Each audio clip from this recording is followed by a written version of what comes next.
Welcome to the inner sanctum. I'm in the shadows. I got one last job, one last job.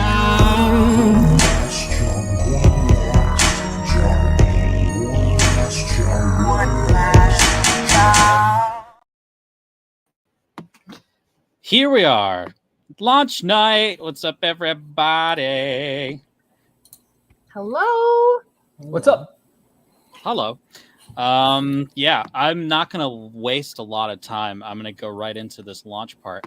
But before we do that, I want to make sure that we play the trailer, and then I'll hit the buttons, and we'll hang out and chat a little bit after that for this shortish stream. Go ahead, Jessica. Here we go.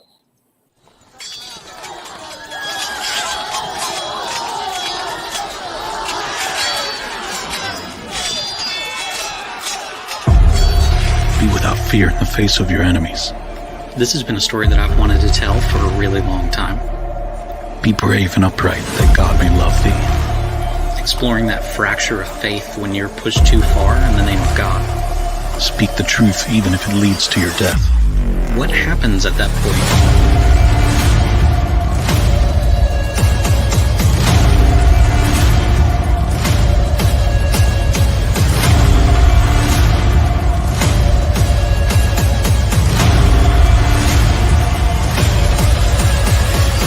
Safeguard the helpless and do no wrong.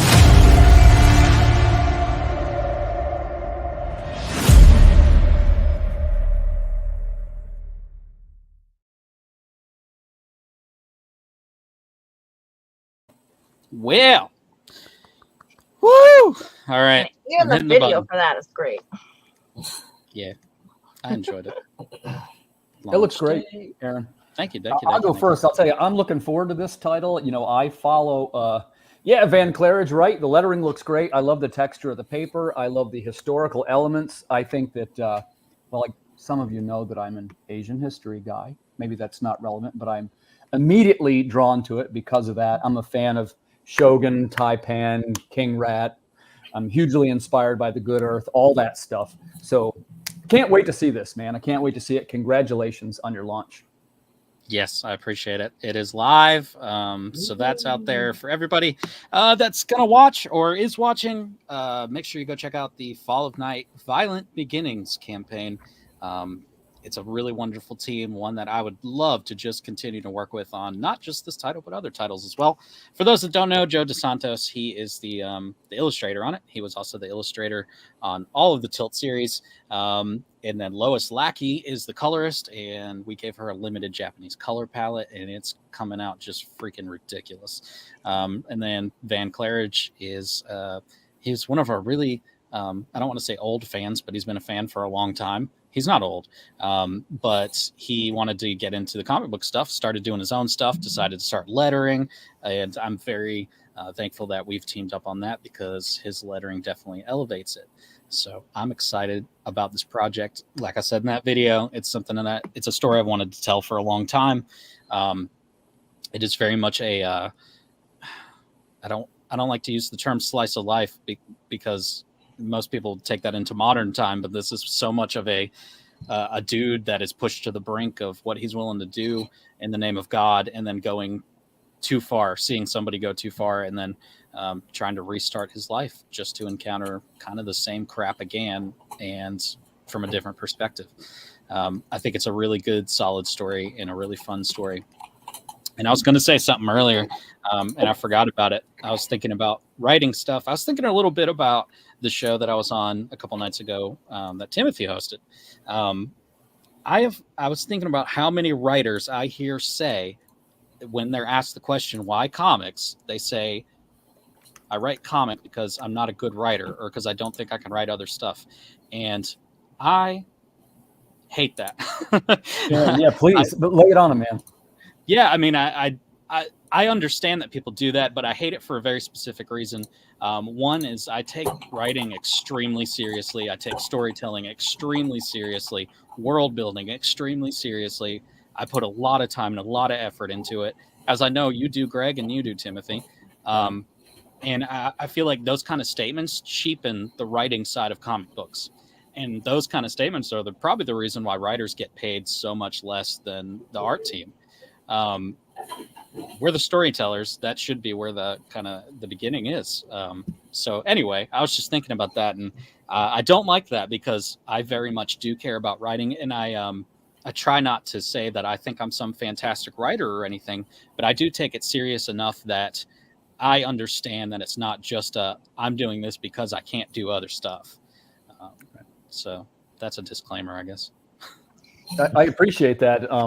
Greg, do you want to chime in on that, or I'll chime in if you don't want to? Yeah, I feel the same as Aaron.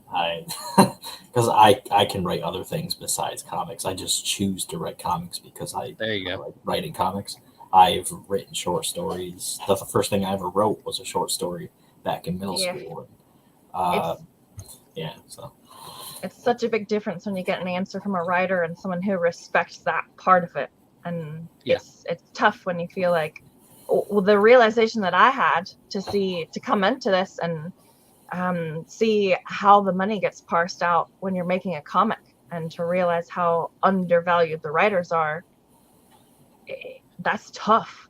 And it's extra tough when you realize maybe it's because they aren't putting their best quality stories forward. Maybe they think that they don't have to in a comic book.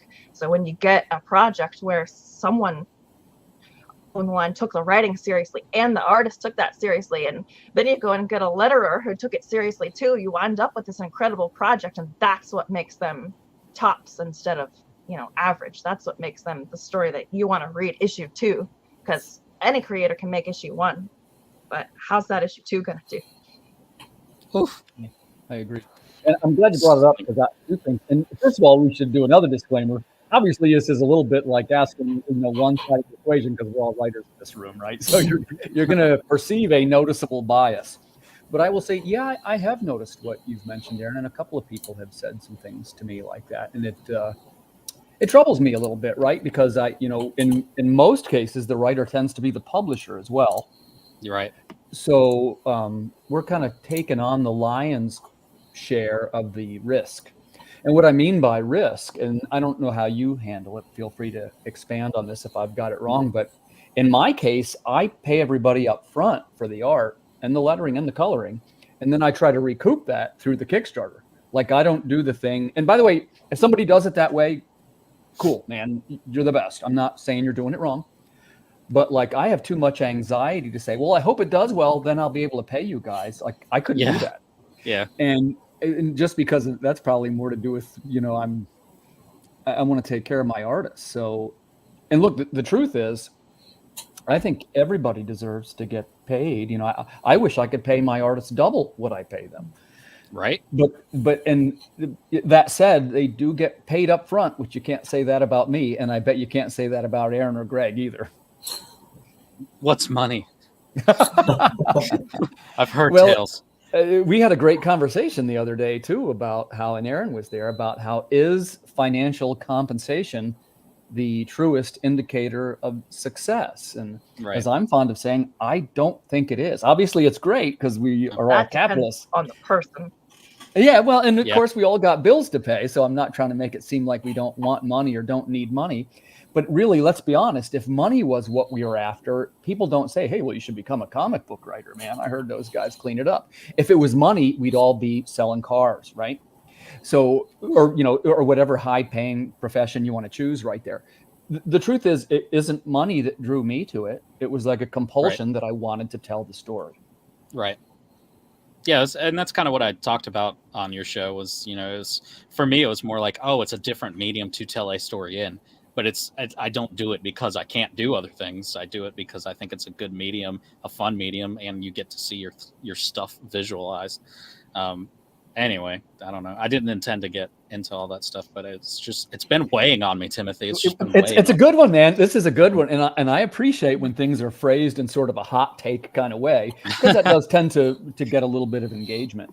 I never do that. I don't know what you're talking about. Well, you're actually pretty well behaved. I was on one the other night, and the guy said something to the effect of, and of course, I'm not going to mention it because I don't call anybody out. Like I say, hey, if you're a creative type and you're making something, guess what? You're doing it right. There's Right. not really a set of rules that, you have to listen to what Tim says, for God's sake. Right. But the guy said to me, and I said, oh, hey, so what kind of stuff you reading? And in my case, I'm what most people would kind of call a voracious reader. Mhm. And it never occurred to me to not be that way. And the guy actually said to me, well, I'm not much of a reader. I probably haven't read a book in 20 or 30 years. And I went, what? And he's the writer. And I said, and by the way, I can illustrate how silly this sounds, right? Aaron, you and I are both musicians, right? Both guitar players. Right. Hey, what kind of guitar players do you like? Well, I don't really listen to songs. Yeah. See? You see how it sounds? Right. So I'm just not sure. And do you guys know who Russell Nolte is? He's a USA Today best-selling author. And he's a super cool cat. He's been good to me.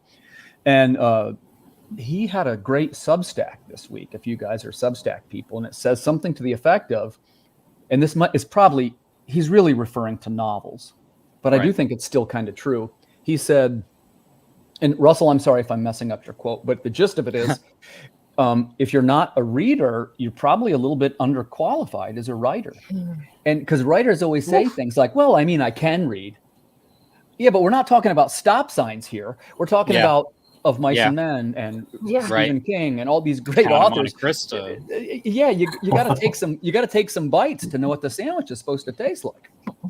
Yeah, I feel like so all Jessica and I know of Russell Nolte is, well, first I follow him on Substack, but secondly we played 1.5 sessions of Dungeons and Dragons with him before. It was a real experience. Our whole crew got kicked out because I guess we were just too much for the DM.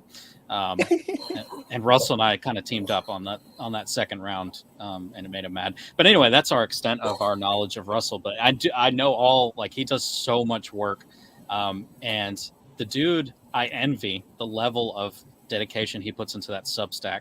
Like, I wish I had it in me to be on Substack like that guy is on Substack. I know. That's a person you know when you read his Substack, he is a writer and he enjoys that, and he has opinions. They're coming from his passionate heart. Yeah, for sure. Yeah. And the other thing is, he does. I got to point out, and this doesn't necessarily have to be a Russell love fest, but he also supports creators, right? Like he's the kind of guy. If you have a story and you reach out to him, he will help you get published. And if you have something that's wrong or a little bit off, he will coach you. Like, he walks the walk. He did with me. Yeah. He's been he was an interesting one to get to know, because I'll be honest, I knew nothing of him before we did Dungeons and Dragons. And I remember Jessica and I talking at the end of the first session, and we were like, man, if things don't turn around, I don't think this group's gonna make it. And then the second week we had a freaking blast. And we were having such a good time. It was good. We finally were figuring it out. And then our DM, he didn't like the fun we were having. I don't really know why. I don't know why, but it didn't go well. Or something. I don't know.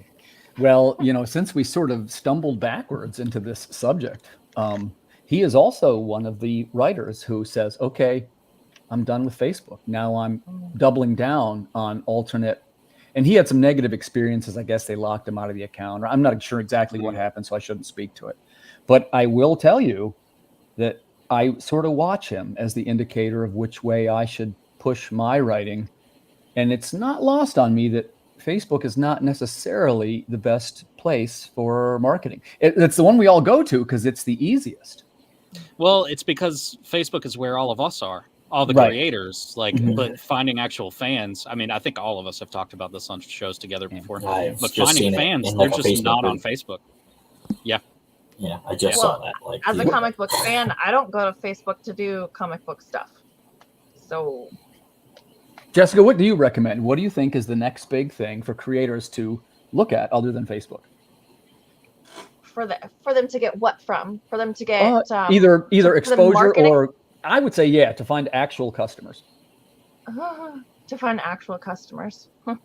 I mean, I think I don't have experience with this yet, but I think it's got to be okay.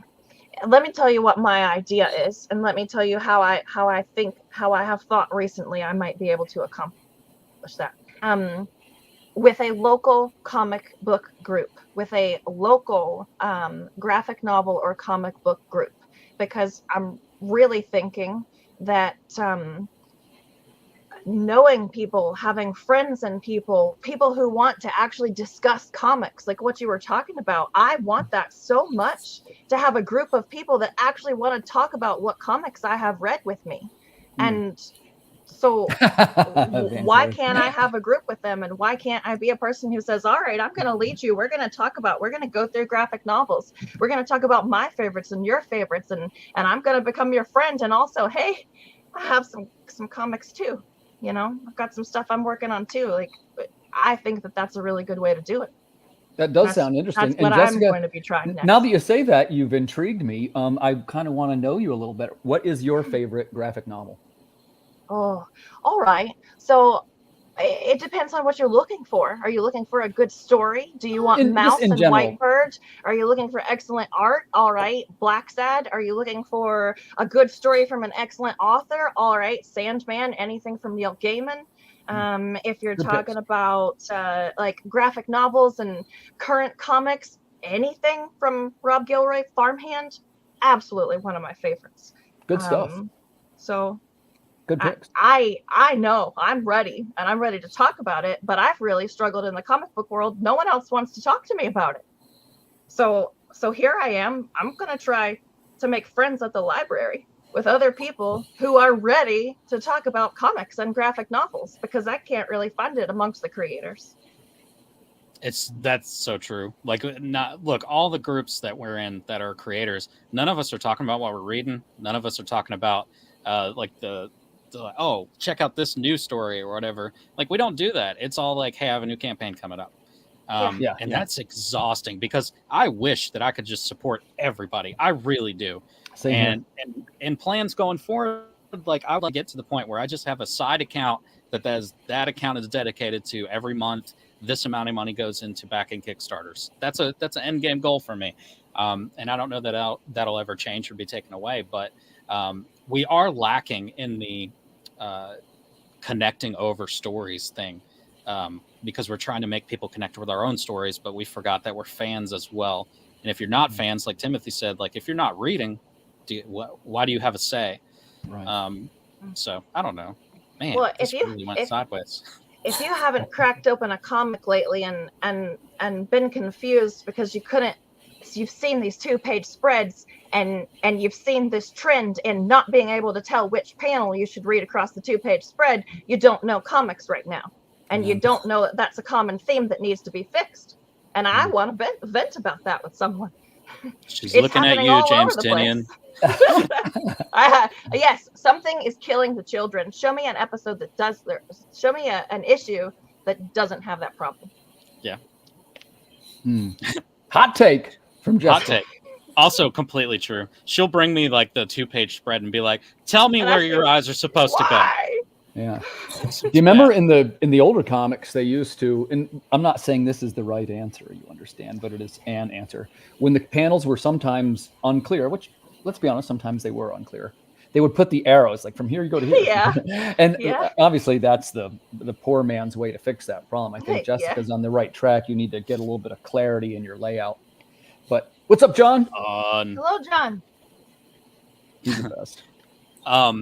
Oh, speaking of comics, new comics, I did get this in today.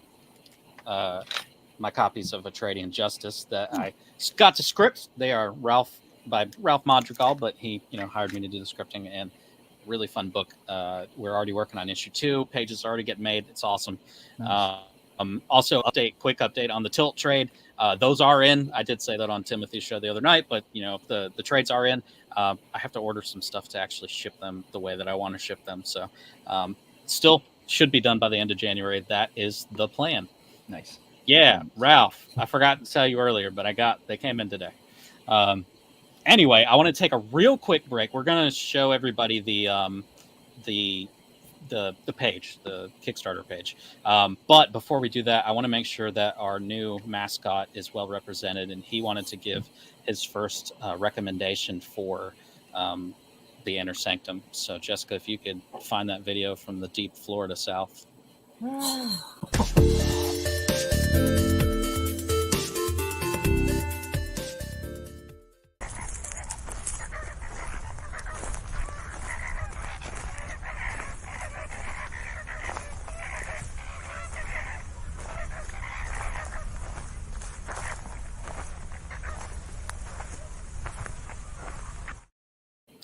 And there you have it for that and so many other reasons. Harold wants to recommend the Ultimate Hitchhiker's Guide to the Galaxy.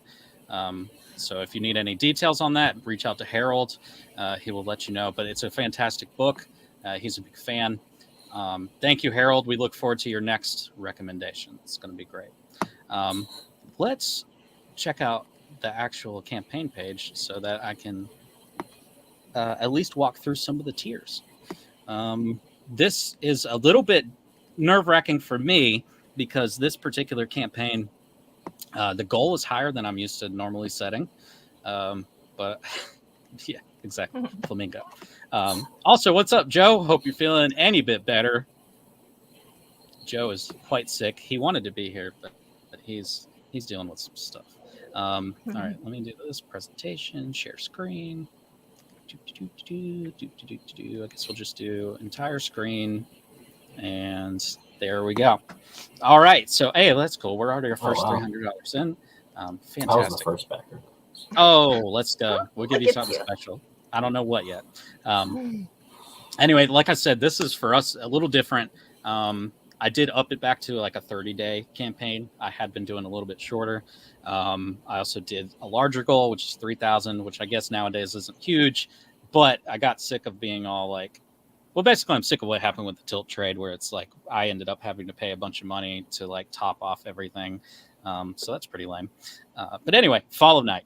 For those that have not checked this out yet, Fall of Night, there is a day one physical backer reward, and that is the Ash Can edition. It's going to be a really cool. I might even blood splatter them like I did the Everville one. Who knows? So that's going to be limited to 100 copies, and those will go as they go. Fall of Night is the story of a runaway Templar knight who begins a rebellion to save a province and atone for his sins from a ruthless daimyo in feudal Japan. Real quick, this story, also the cover. I can just pause on that cover. Isn't it beautiful? It's gorgeous. It's absolutely gorgeous. In my dream world, a stretch goal would be to holofoil the crap out of that thing. Nice. Yeah. Anyway, the story. Anthony, once a Templar knight, fled to feudal Japan seeking redemption for his dark past.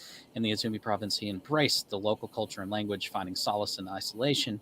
However, a ball brawl inadvertently entangled him with Asujai, a fearsome daimyo. So basically, the story is about Anthony running away to feudal Japan from his Templar Knight order. He gets in a fight with a local samurai's daughter. They are drunk and chaos ensues. And then he realizes he's going to have to step up for the local province because the guy that's running it's basically a warlord. I did the previews in a couple of different ways. One to match the theme because blood splatter is awesome. This is going to end up probably being the most violent series that I've put out yet, and I know that's saying a lot because of Welcome to Everville and the murder of children in that. So we're going to be lopping heads in this story.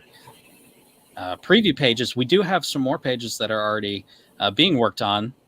We did not launch this with the book completely done, and the reason why is because of the team that's behind it. I've been working with Joe for like 5 years, and I've known Van for probably that same amount of time. So none of us are that concerned about the production time.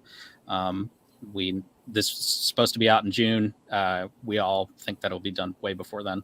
But anyway, again, limited color palette, Lois Lackey doing the colors. I really, really like the vibe. And just for Van, the lettering is so freaking cool. Very nice. Yeah. So I don't know if he's I like the sort of parchment look to it. It looks really cool. Yeah, I think that's going to be an ongoing theme too. It's just every page throw that on there, gives it a vibe. Isn't it fun? And isn't that so fun and cool that the lettering is its own work of art in the book? I love that about this, and the stuff Van has done has only gotten cooler. How he sets the stage, where he puts the location, where normally it's just a block, it's just a rectangle. He's got a whole city, or a whole scroll. It's really nice. It's just going to get better and better. I really like this story. Anyway, we are keeping this kind of simplistic, I guess, when it comes to the reward tiers, and I'll show everybody those. Of course, there's your chainmail. You just get the digital copy of the book. and then digital and physical. And then I did this. Heard from a bunch of people who were willing to throw their books at us. So this is a huge pack of hundreds and hundreds of pages of content. It's just a digipack with things that all kind of fall into the swordplay universe. And then I'm also throwing in my novelette for those that hadn't read Fire by Night. A lot of people vibed that, so I thought it fits in with this, so I put it in there. So I think that's probably going to be one that, once people kind of get their eyes on some digital stuff, that might be a good option. And then I didn't do this in the previous couple of campaigns, but I don't know why, but just the entire Catalyst catalog's on here as well, which is 11 things. Yeah. And it's 11 things for $30, which is, I don't know what the price on that should be, but it's way more than that. And then Full Armor, get that beautiful cover as a t-shirt. Neato. Yeah, with a little grunge outline. And then I like to do random fun things because I enjoy putting these packages together. So this was the first one. It's Righteous Indignation. Basically, it comes with this little katana keychain. I'll sign the blade, holofoil trading card, and we're not going to reprint those. We might have regular boring ones, but we're never going to reprint those holofoils. That's just for this campaign. The cover shirt, this one also comes with a Templar's Creed that will be blood splattered and signed, and one of my really crappy drawings because for whatever reason people asked me to do those. So I can't draw. That's why it's all the way in the back here. That is a Tinkerbell. And if you zoomed in close, you'd be like, oh, that's not really Tinkerbell. And then this one does have the Virgin variant cover because I don't know. It just seemed like the right thing to do. So, again, we already talked about the team on this, so there's not much there. But, yeah, I mean, I tried to keep this simplistic. I didn't want to go crazy with rewards. I don't know. We can talk about this a bit, but I think there's a lot going on in the reward hemisphere of just people going crazy with it. And then I'm over here thinking about the return on investment, and quick math in my brain tells me did you do that stuff just because you wanted it? Which is cool because I do that too, but I'm not trying to keep digging myself into a hole. Too late. Yeah. Well, you didn't ask my opinion, Aaron, but I'll give it. Would you like to hear my hot take? I want to know. First of all, I love all these things, man. I love the creativity. I love all kinds of merch and, T-shirts and all these great things. I love them. But at the end of the day, Stephen King doesn't do that. Richard Matheson doesn't do that. Right. What I'm gently trying to suggest is if you're trying to get people to notice writing, I'm not sure that's the best path. And right.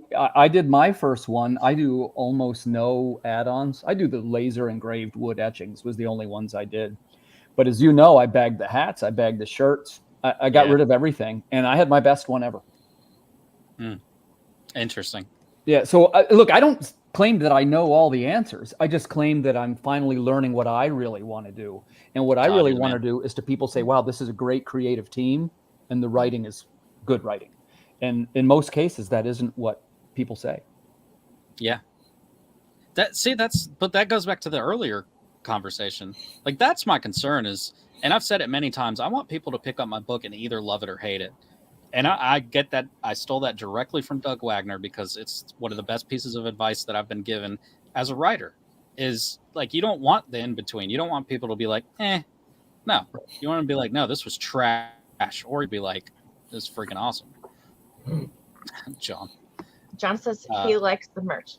By the way, I'm not referring to John. I love John. Too. Yeah, he's got cool merch too. And I should quick point out, I think John's a good writer. I think that he's one of the guys who could say, I've read John's material and it's good. And he knows I'm not just saying this because I'm friends with him. I am friends with him. But the truth is, if the book came out, that is something I would pull off the stand and say, oh, this was cool. You know what I mean? And the truth is, I don't say that about many books. Hey, look, Chris has been a backer since I think the beginning for Catalyst. And he's a reader. He's like Jessica, that's what his focus is. So that kind of input, that stuff matters to me. As a backer, he doesn't care about the extras. He just wants the book. Like that's, man, what if we actually knew how to capitalize on that? Right. And look, you guys know I like to talk out of both sides of my mouth. You know that, right? Yep. So the other thing Same. I guess I should say is that almost all of us, I think I speak for almost all of us, we all need alternate streams of income so we can keep our dream going. So again, I'm not in any way saying, hey, if you decide that you want to make t-shirts or hats, whatever, God bless you. I think that's amazing. If I'm that's just saying what that helps it's not, keep it going. Yeah. it's just not really for me, right? And eventually, I will tell you, when I do my next campaign, I actually am going to include merch because my next one will be for a floppy, not for a graphic novel. And you need to have, to get your floppy numbers up, you need to have merch in there. Yeah, Todd. That's what I Yeah, want to Todd's see. right. Todd's right. Yeah, I know, Joe. Joe and I joke about this all the time because we work on so much stuff together that we're both we're merch whores. Yeah. That's one thing I've never offered is a coffee mug on Kickstarter. I have coffee mugs in my web store, but I and then I just think about that, and I'm like, man, I could use a mug. Like, but it has. I to, really like, couldn't. We have no space for it. I have certain themes for my Kickstarter, so like if it doesn't go with the theme, then there's no point of having a coffee mug. Yeah. So. That's kind of what I did with this one. Is like once I sat there and thought about it for a minute, I was like, there's nothing that. Like I'll do a katana sword that's a little keychain because like I also want one anyway. So that's just random and cool. And then I still haven't gotten the gall together to take the t-shirts away. And I think that's because I love t-shirts. Like I have a problem and I understand it. I've accepted it and I'm never going to go to therapy about it. See, Ralph, now I just need to add an add-on mug. Mugs now. Yeah, I mean, there's some cool freaking merch. Like people are doing some really cool stuff. Like Carissa with the plushies. Like the plushies are awesome. I just can't make myself do that. Yeah. First off, it would be real dumb to do one for this story. Here's the plushie of Anthony. And we made 5 for Mittens, and my girlfriend got one. So, but again, that does kind of fit for your brand and Mittens. That's a great right. idea. Yeah. Right. That does fit with it. Yeah. And same thing for Carissa. Like those are awesome, and they're perfect for I think the people who like what she's putting out. Like that. Yeah. It's in the customer base. Come to life is awesome. Yeah, for sure. She has a lot of merch. That's what brings in the money. That's what brings in. I was about to say, and she has a lot of people that they specifically want those plushies and they want that merch. Yeah. Maybe someday we'll all grow up. Greg, Ryan. Yeah. Only if it has a sound box in it that you can pull a string out. So speaking of merch, I do have to say I'm supposed to stop over there next because you guys both scheduled your launch parties for 8:00, and I'm loosely affiliated with that crew too. So I got to get over there. But I have some thoughts I'd like to share on Fall of Night as a closing statement. Yes, I think please. that this is a bold decision for you to do this. It's a different direction for you guys. I love the direction that it's going. I think you've done a terrific job with the artwork. And this is the type of story that's going to put your writing on the map. Well, that's extremely sweet, Timothy. It's different. Listen, it's just different enough. It's just different enough. Yeah, it's not superheroes, so people care more. Right. Yeah. Well, and as you know, I lean toward the kind of different stuff, Yeah, yeah. I'm hoping it does what I think it should do. And yeah, I appreciate that, Timothy. It means a lot, man. You bet it, brother. So I'm going to say goodnight. I wish you the best of luck with that campaign. Nice to meet you, Jessica. Greg, I'll see you soon. Let me know when you guys launch. We'll get together. March. Oh, so I got a little bit of time. Put my feet up. Take a nap between then. Mine just finished, so this is where I like to not do anything. I know, right? Yeah. Jeez, I got 5 or 6 more days to kill without having to worry about making stuff. So. It's beautiful. Wish you the best of luck, man. Thank you. Have a good night. See you. Greg, what's next? What's next? Yeah. Scales. Right. And then ink 3. So you just had your first thing unlocked on Scales, right? Yeah. I saw this person that was on our podcast, Krista Crawford. She was on our podcast last year. Her thing was a novel. And she slayed it. Yeah, it was like $20,000 or something. I am not going to get $20,000 for scales. I would not know what to do. Yeah, I would redo my kitchen. I don't know. I just thought it was a really cool idea of like what she did when she was getting followers on the pre-launch page. So I was like, oh, I'm gonna do something like that. So I unlocked the key, like a keychain. So I had Dylan make that today. That's I'm nice. like, hey, can I do that? And I already ordered them from Sticker Meal. So Nice. there's only gonna be 10 of them. Yeah. So there's that. How do you guys do t-shirts? You rarely do t-shirts, right? So I started doing, I was doing 10, and I only limit it to 10. And then I was like, hey, no. so I said to like Josh for mittens, I was like, we're gonna lower it to 5 because that's a lot of money, even though it's drop shipping. So I use Printify, and that's what our whole web store is through, besides the comics. And I was guess like, yeah, what? this is still expensive. Yeah, it is. And then there's like bulk ordering you can do. I don't have the room in my house to do that. So yeah, I'm just like, we're gonna go to 5, and then if I feel like I don't need a shirt, then I probably won't have a shirt. But, yeah. But I also like t-shirts, so. Problem. It is a problem. Jessica has a t-shirt that she accidentally got glitter on it, and it just made it look so much cooler. Yeah. Like the Tilt 3 shirt, there were two, right? There was the Tilt one and then the Talon one, whether it's just his face. I don't know what happened, but that junk looks awesome now. I don't know what special thing happened to it, but the villain, he's looking good. Yep. Hoodies. Oh, hoodies. My goodness. Oh, no. That's so expensive. I have a, it's called a Munch shirt. It's a mitten shirt. He's eating a tuna sandwich.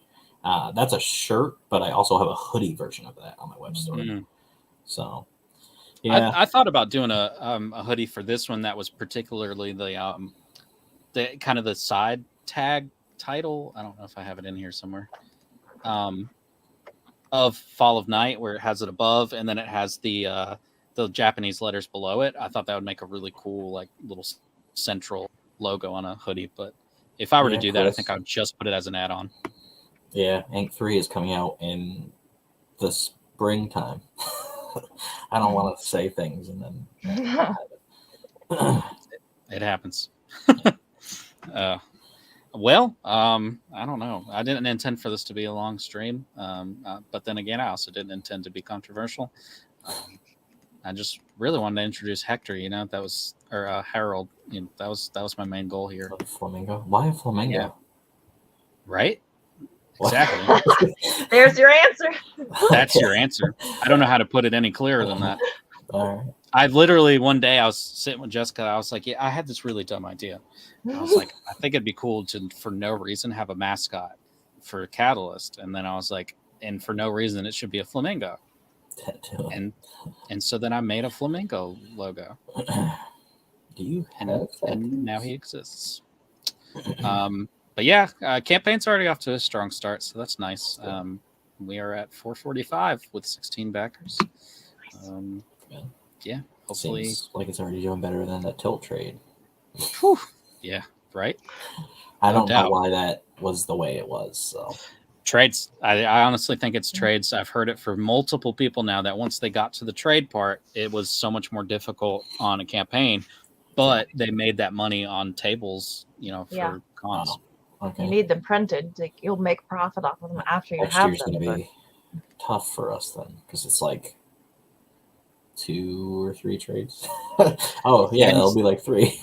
But that's why I want to. That's the whole reason I don't want to put out One Last Job 3. Is I would rather just do turn the whole thing into a graphic novel. So like now, if you want the story, which apparently people do because they commented on a different live stream, boom, now you got to get the graphic novel version. And that's what I wish I could do for Everville as well. Everlyn Chronicles is just, instead of putting out issues, just boom, it's a whole graphic novel with the full story. That's, nobody wants to say it, but that's what everybody wants to buy. Yeah. I plotted out how many comics I already have like planned. Like last week, it took me 2 hours to do. It's in a Google sheet. It goes up if I do it the same schedule how I'm doing things. It goes until like 2062, and there's a few like just one shots because that's life. That's a whole life. Yeah, you better start having some kids to start working on that stuff. Yeah, I said to Dylan, I'm like, I'll be like 77. Yeah. It's ink number 5. Ralph. Yeah. Okay. You know what? Actually, the next comment is a good answer to your comment. Any advice from you guys at the first Comic-Con? And Chris's are deodorant and cash. Very, very important. Look, don't overlook the deodorant. I am being so dead serious because people do, especially furries and like cosplayers. It'd be like that. I don't know. I don't think interact with people. If somebody's walking by the table, like feel free to shout out at them because other people might not do that. Yeah. The only two. Thank you, Ed. The only two that we've done last year so far. We most of the time we're standing up. So yeah, if they see you sitting down, they're like, "Oh, we're not." Oh, find a fun game. I have a game that I really want to play when I get back to cons, and I don't want to say it because then people are going to steal it. But once I start doing it, I think people are going to hear about it. And Jessica knows a little bit about it, but like, I'm telling you, man, it'll get people to the table. There's not a doubt in my mind it'll get people to the table. And it's just a quick game where you might can win something. Yeah. Dylan came up with something because we have dice from Seer Chronicles 2. It looks just like the die that's in it. And we have like a couple of those left over from the Kickstarter. And we had people like roll them, and if they roll like snake eyes or whatever, or just a pair, they win something free. But Ed, you do good at cons, man. Like you do really well at cons. Yeah, he's the other reason that I said earlier about the trades. He had the same situation happen where once you get to the trade, it's difficult for people on Kickstarter, but when you go to a table at a con, it's easier. I know, man. It's all stressful. It's just trying to find where the people are that are actually wanting to be involved, that are actually wanting to buy comics. So, this way 20 backers now and 486. So that's beautimous. I have a free sticker if they'll listen. Van's recommendation is pin the tail on the flamingo. I'm not against that. Harold might not like that though. I don't know. So I look forward to whatever mascot Greg's going to come up with. Just you do it for no reason. Yeah. I got an eyeball. That's what mine is. I just played you guys a 23-second video of a flamingo making sounds as a recommendation, and no one complained about it.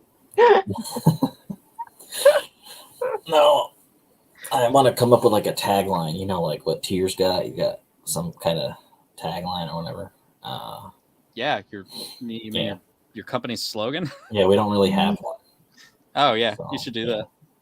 I say like enter our universe, but that's not like a thing that I really want to do. Ours is your escape from reality.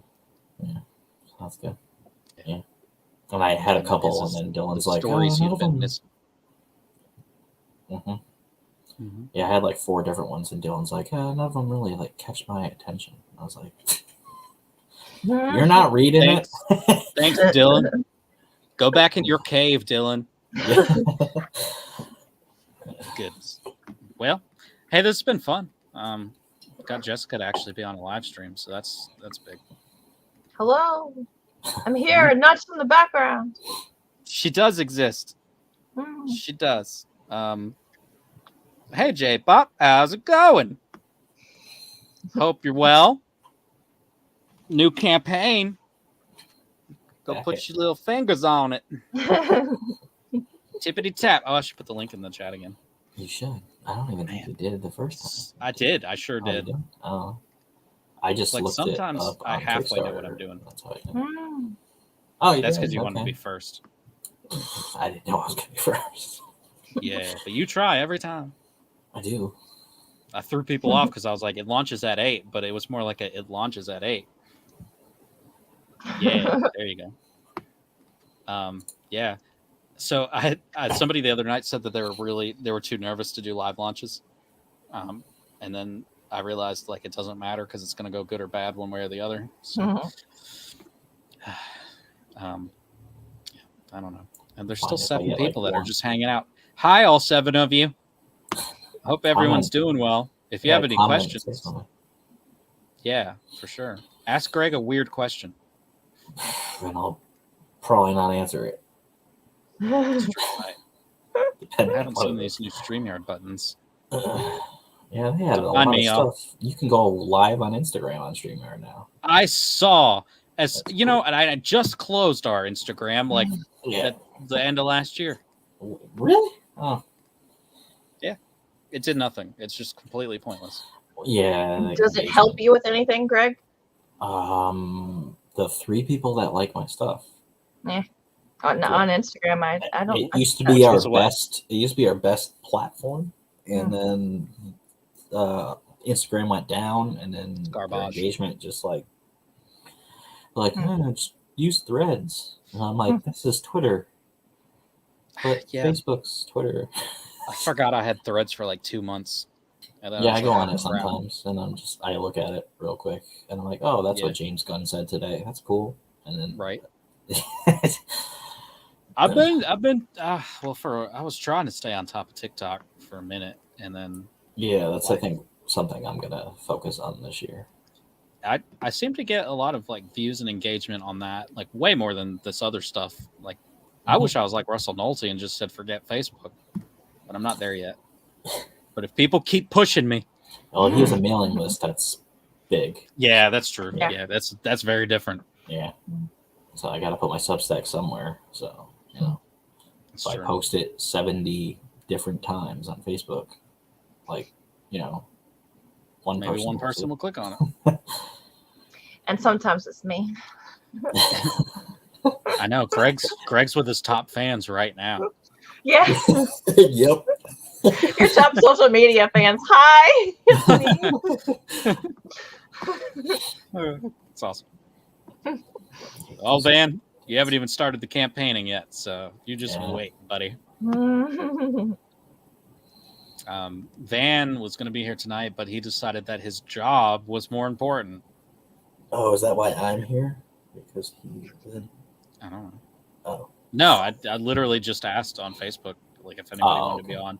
And then Jessica and I were talking earlier, and she was like, Greg's a nice guy, though.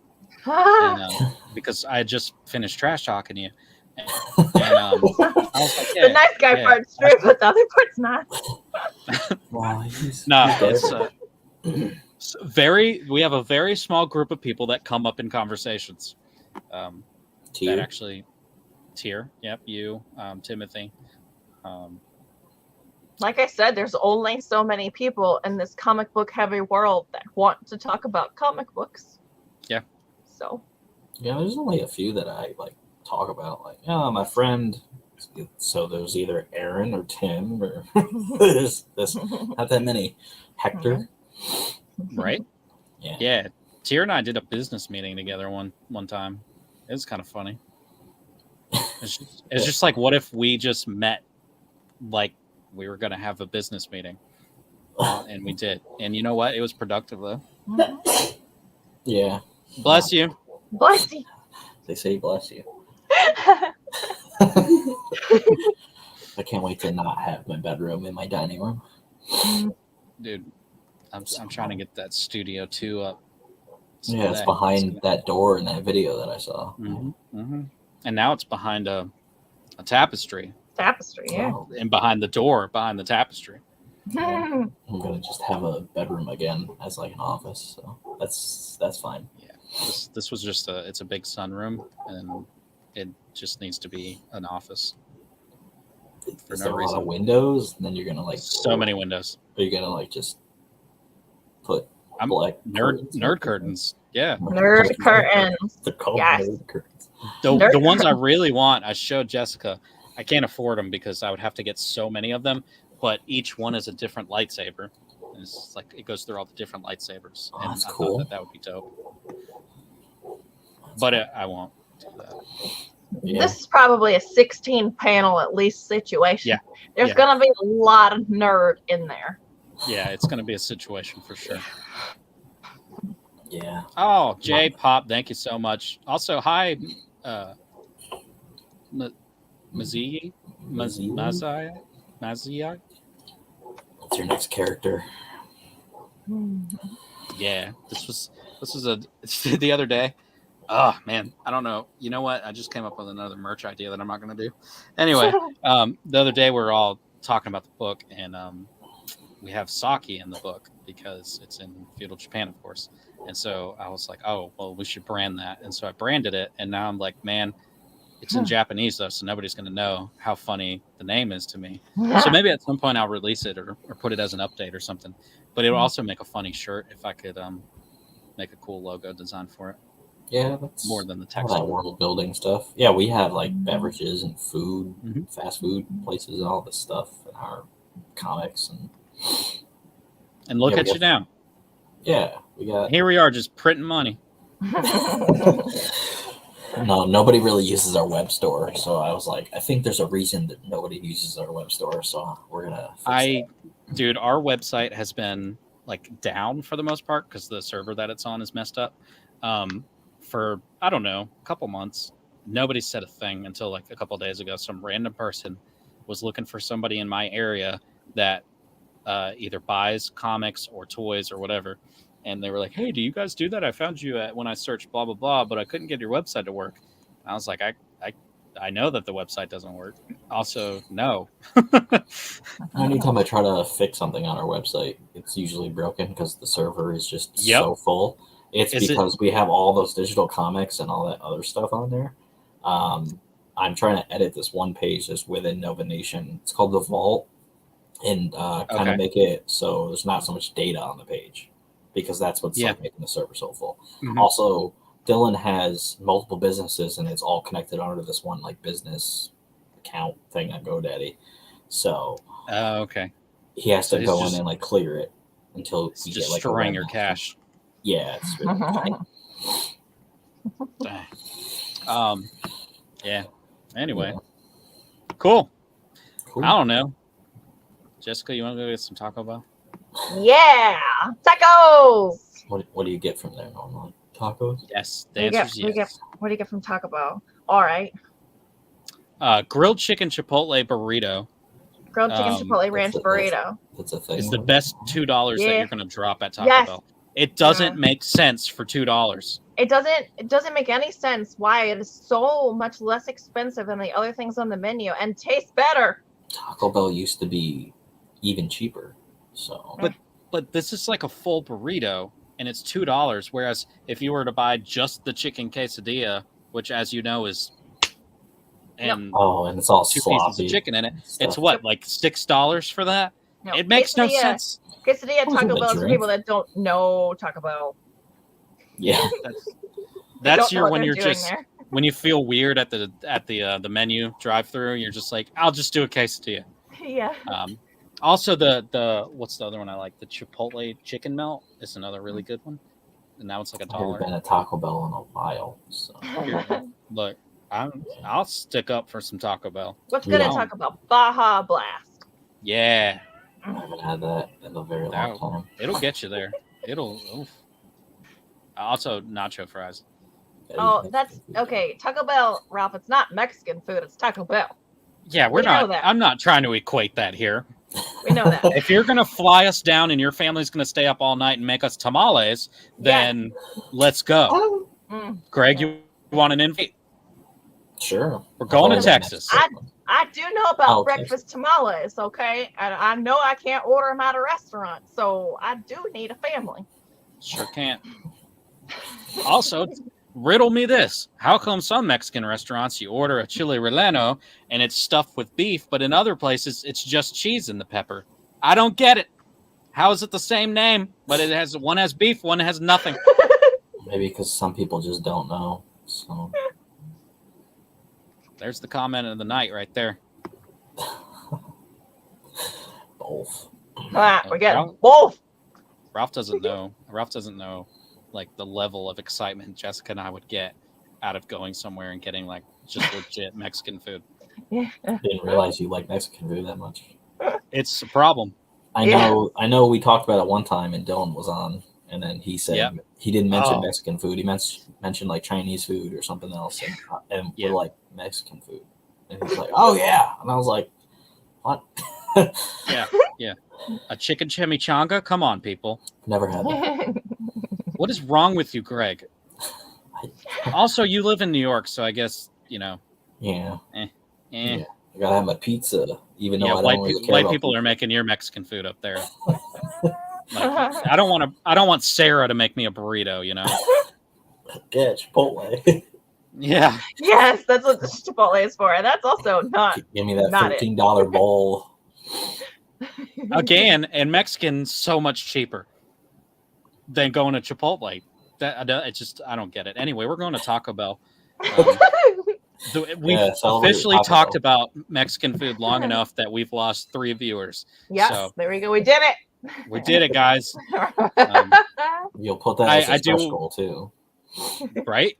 I do want to say super thanks to everybody who's backed already. That means a lot. I'm not gonna lie; it's a nerve-wracking one. This is our rejected book. You know, this is the one that we get an email back that's just like, it's not for us, man. Or actually, it wasn't even that nice. It was way less professional. I don't know. If you guys look back through my post, you'll see. I said quote what they said. But anyway, I can't remember what they said, but they basically said that's gonna be a no for me, dog. Something like that. Yeah, it felt like Randy Jackson from the publisher, from their own that's what came back from the publisher. Yeah. So I would never submit anything else to them. And if they wanted it, they're not getting it. Well, because we found out after that, after saying that to a couple of people, they were like, oh, it was such and such, wasn't it? And so we found out that that company is actually that disrespectful to people on a regular basis. Yep. So. And I won't stand for it. Also, like, it was one of those things where it's like, it'd be cool if we could get it through somebody else, but then like it doesn't happen. So then you're like, or we could just put it out ourselves. And so that's where we are now.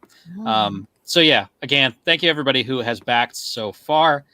Please share it, because I can only take so much anxiety in my life. They can't share it right now because they're going to Taco Bell. Yes, that's right. I may have to do a quick little TikTok. You should promote your Kickstarter at Taco Bell. At Taco Bell. Yeah. Yes. It has nothing to do with Taco Bell. No, it's not even close to the same vicinity. We could katana fight with our straws, though. But you know what? Both are delicious. So yeah, make sure you check that out. Make sure, please share. Thank you, Greg, for hanging out with us for no reason. Just like, it's weird if it was just us launching our own book alone. And thanks to Timothy, who ditched us for Carissa. Oh, that's where he went? Okay. I think so. I'm guessing that's where she's live right now, so it's probably... Yeah. She'll be live again in another month, so... That's true. That's true. With new plushies. Yeah. All right. Well, it's been Wunderval. Thank you, everybody. And I guess the only right way to end this is to do a final word from Harold.